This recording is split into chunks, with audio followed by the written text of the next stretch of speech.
Halo geng, menurut kalian gacor giliran itu ada nggak sih? Sekalipun ada, terus cara ngatasinnya gimana supaya nggak kena gacor giliran? Mainkan geng. Sebelum mulai, gue mau ngajak kalian semua untuk berinvestasi akhirat dalam program pembangunan Pondok Pesantren Izharul Hidayah. Caranya gampang banget, kalian tinggal klik link yang ada di kolom deskripsi video ini. Di situ ada sedikit profil tentang Pondok Pesantren Izharul Hidayah. Sangat-sangat transparan untuk masalah pembiayaan atau donasi-donasi yang udah masuk di situ, geng. Kalian bisa tulis pesan dan lain sebagainya. Kalian tinggal klik donasi. Untuk metode pembayarannya pun bisa pakai GoPay, OVO, Dana, link aja, atau melalui transfer M-Banking. Sangat-sangat mudah dan sangat-sangat simple, geng. Insya Allah amanah karena gue udah cross check sendiri ya masalah validitasnya. Jadi nggak usah ragu-ragu lagi, langsung klik aja linknya yang ada di kolom deskripsi. Selamat berinvestasi, geng. Nah geng, sebelum gue bahas ada atau enggaknya gacor giliran, sebaiknya kita bahas dulu pertanyaan tentang bagaimana mensiasati atau solusi supaya kita tidak terkena gacor giliran tersebut. Yang pertama itu adalah masalah retensi order, geng. Sebagai smart driver harus bisa menganalisa situasi di daerahnya atau di wilayahnya masing-masing.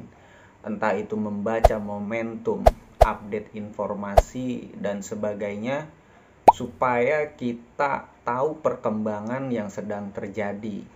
Kita ambil contoh semisal sebelum masa pandemi, kita sama-sama tahu semuanya kalau orderan food itu retensinya bisa dibilang lebih tinggi rate ketimbang food sebelum PPKM.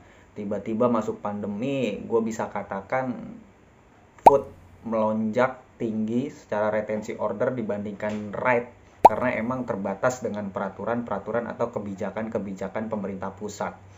Nah, hari ini pun sama, setelah level PPKM menurun dan mulai masuk ke level-level berikutnya, mulai go rate mulai naik, retensi ordernya mulai meninggi. Kita lihat aja di lapangan, banyak contoh kasus di lapangan akhir-akhir ini akun-akun food atau akun-akun yang lain mulai diserang orderan-orderan go rate. Apalagi Gojek sangat jeli melihat situasi ini, ajang promosi untuk mereka mempromosikan entah itu Gokar ataupun Go Rate. Nah, jadi ini yang gue maksud, pandai-pandai menganalisa situasi dan kondisi. Nah, yang berikutnya masalah akumulasi trip. Akumulasi trip ini sangat mempengaruhi ketidakkestabilan ke akun atau akun mulai meredup. Gue selalu menyarankan buatlah data monitoring sebagai acuan kita sebagai driver. Data ini sangat-sangat berguna supaya kita lebih cepat mendeteksi penyebabnya.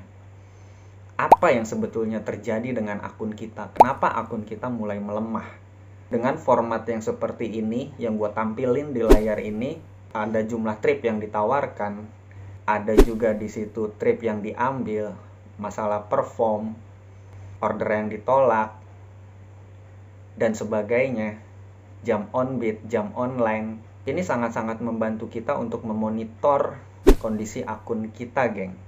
Di sini pun kalian bisa lihat, di data ini kalian bisa lihat di sini ada momentum libur panjang, tapi alhamdulillah akunnya masih bisa, ya gue bilang masih bertahan lah ya, walaupun ada beberapa trouble di situ.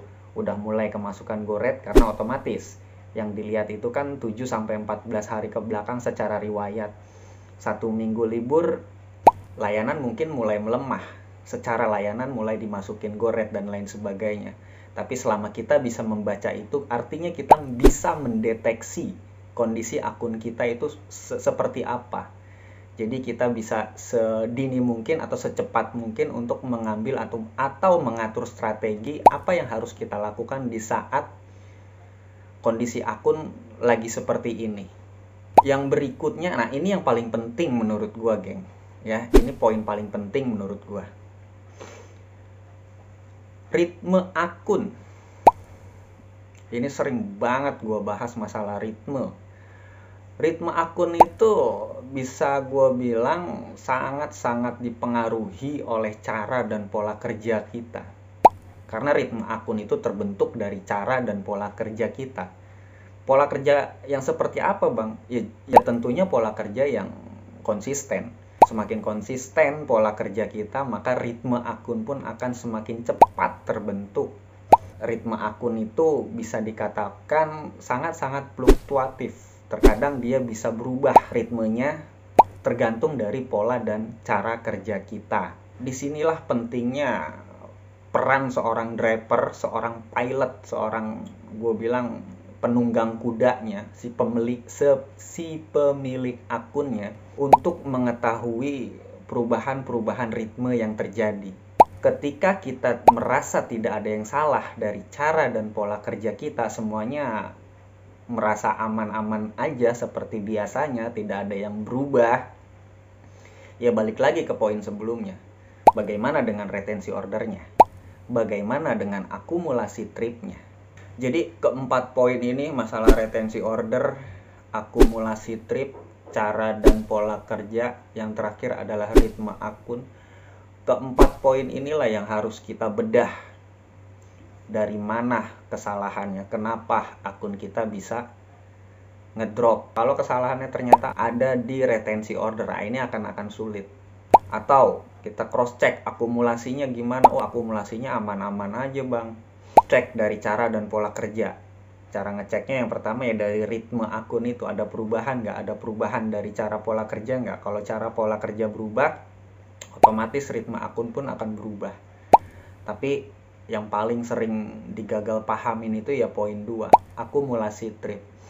Jadi kalau trip harian itu sifatnya fluktuatif. Kita nggak bisa kadang hari ini 12, besok 13, besoknya lagi 20, kadang cuma dapat 4. Kita nggak bisa membandingkan day to day-nya. Alangkah lebih baiknya kita membandingkannya per minggu atau per bulan. Selama dari minggu ke minggu aman, insya Allah aman semuanya. Ya seperti data yang tadi gue tampilin. Nah, setelah kita tahu permasalahan-permasalahan keempat poin tadi, pertanyaan selanjutnya kan, Bang, gacor giliran itu ada nggak sih? Gue jawab sampai dengan hari ini, gue bilang nggak ada gacor giliran itu, geng. Semuanya itu tergantung dari kitanya sendiri. Karena yang dilihat itu berdasarkan kebiasaan kita sebagai driver.